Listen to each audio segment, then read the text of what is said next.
Chapter 14. On a Naphtha Launch. A messenger boy worth $100,000 would certainly have been regarded in Wall Street as a curiosity if the fact had become known. He would have become an object of interest to all the brokers who had stocks to unload on the unwary. They would have angled for his fleece as an expert piscatorial artist trolls for the skittish trout.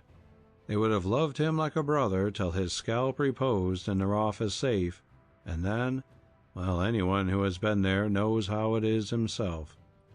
Bertie Ballister had a level head. He didn't propose to publish his luck before the world just to show off.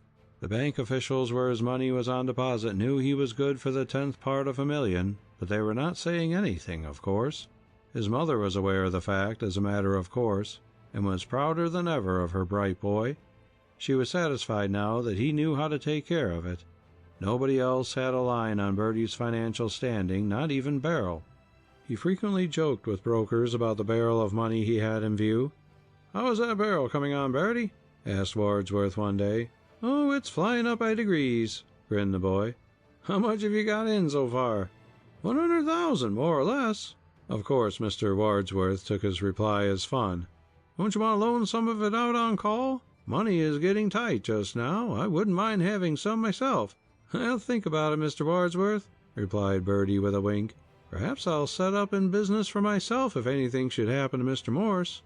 Oh, by the way, how is Morse today?" "He's getting on nicely. He may be down tomorrow or next day. He had a bad knockout. Somebody said he was caught in a slump of B&O. "I don't think so," replied the boy, knowing, if the fact was true, it would not do his employer's reputation any good to have the fact generally known. "Well, I hope not," answered broker Wadsworth. "Morse is a good sort of fellow, and I wouldn't like to know he had a financial reverse. Such a thing would hurt the standing of his bank. I shall certainly deny there's anything in such a report if I'm asked. Thank you, Mr. Wadsworth. You're a gentleman." A little later Bertie was stopped by Uncle Joe Green, who was anxious to find out how Mr. Morse was progressing. "Oh, I'm glad he'll be down this week. I miss Howard a good deal," said Mr. Green in his hearty way. "Say, there's no truth in the rumor he was caught in the decline of B&O, is there?" he added anxiously. "I guess not, sir," replied Bertie cheerfully. "Mr. Morse is very conservative in his business methods, and he would not be likely to take any risks that would queer his bank in the street." "Just what I thought," answered Uncle Joe, with a look of relief. "Several of his big depositors have been making confidential inquiries of me, knowing that I stand hand in glove with him, but I told them there was nothing in it." "You're very kind to do so, Mr. Green. Mr. Morse, in his condition, couldn't answer for himself." "Oh, I'll stand by Howard Morse to the last trump. As long as I have a dollar, he's welcome to half of it. But I wouldn't like him to be in a position to need to call on me just now, as I'm tied up in a big deal. This is between you and me, Bertie, and cash is scarcer than hen's teeth with me." Everybody in the bank was delighted to see the boss when the carriage brought him to the office on Thursday about noon. He held an impromptu levee in his private room during the 2 hours he was downtown, and was visited by brokers and customers alike when they got wind of his presence in the street. Before he went home he had a long confidential talk with Mr. Williams, his cashier, and that gentleman left his presence with a grave countenance. Soon afterward Bertie was sent to the Safe Deposit Company for the oblong Japan box in which Mr. Morse kept all of his securities. Later on the boy took a note to a big man in Broad Street who loaned a great deal of money on call, taking gilt-edged securities and other first-class collateral to secure himself against loss. The moneylenders sent back an answer, and soon afterward Mr. Williams left the bank with a package in his hand. When Bertie carried the box back to the Safe Deposit Company, he noticed that it was not near so heavy as it had been. After that Mr. Morse came down every day, gradually lengthening his office hours till they reached his accustomed standard. Bertie followed the course of the market regularly, reading up on reports of consolidations in prospect and railroad circles, notices of favorable or adverse legislation affecting the futures of the roads in the various states, and all matter calculated to depress or enhance the value of securities dealt in on the stock exchange.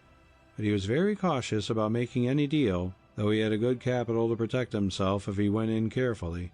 He did, however, clear $25,000 on a sudden rise of Lake Shore a few days before his employer resumed his regular duties at the bank. It was all done in a day, and executed solely on his own judgment. One Sunday in the early part of June he invited Beryl to go sailing with him down the bay in a small naphtha launch, the property of Uncle Joe Green. She accepted, and her brother Willie was also asked to go along. Mr. Green lived in West 93rd Street, Manhattan, and the boat was moored near the boathouse of the Trident Yacht Club on the Hudson River, of which Uncle Joe was a charter member. So Bertie had to go up there, get the boat, and take her across to a private wharf in Hoboken, where he had arranged to meet Beryl and her brother. It was early in the afternoon when they embarked. Bertie had been fully instructed in the management of the launch, and was competent to manage her under all circumstances. The sun shone warmly, and there was a gentle breeze from the Narrows as they glided merrily down the river, Bertie and his fair guest seated close together under the awning near the engine, while Willie sat in the stern and steered. "Isn't it lovely on the water today?" said Beryl, her creamy cheeks aglow with the excitement of the occasion. "Yes, it's all to the good," replied Bertie. "Aren't you lucky to be able to borrow a pretty boat like this?" "I'll have to plead guilty, Beryl. I was born so." "It's nice to be born lucky." "Well, rather. I was just thinking how lucky I am to be honored with the presence of such a charming young lady as Beryl Foster." "You ridiculous boy!" she cried, flashing a bright glance at him. "Say," chirped in Willie suddenly, "there was a philanthropist or something of that kind collecting in our street for the Drunkard's Home yesterday." "Did he get much?" asked Bertie. "I couldn't say. We didn't cough up anything. I heard Mrs. McGurk next door, however, tell him that if he came round after dark he could take her husband." "Oh, Bertie!" screamed Beryl. "That is one of Willie's jokes." Bertie grinned.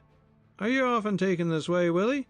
But Beryl's brother seemed to have become suddenly interested in the fishes.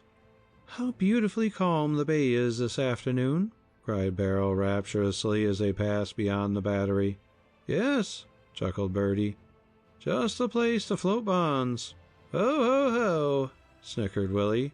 "That isn't so bad, but I'll bet Beryl doesn't see the point. You must excuse her, Bertie. She's awfully dense." "Ah, Willie Foster, aren't you complimentary to your sister?" "I'll bet, Willie, your sister doesn't believe more than half you tell her." "I know it," grinned the lad. "That's why I tell her twice as much as I should." "Isn't that mean?" pouted Beryl. "Well, what do you think of that, after I just presented her with an elegant department store copy of the Arabian Nights?" cried Willie with pretended indignation.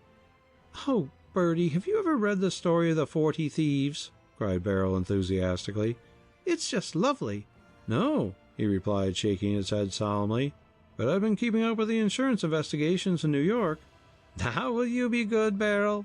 laughed her brother mischievously. They were now drawing near Robin's Reef lighthouse. A small catboat was sailing slowly along ahead. "Just look at those boys!" cried Beryl suddenly. "I do believe they're fighting." Bertie and Willie glanced at the sailboat and saw two lads engaged in a scrap. Even as they looked, one of the fighters ducked, grabbed his opponent by the legs, and deliberately pitched him into the bay. Then the boat sailed on, leaving the unfortunate to his fate. End of chapter 14.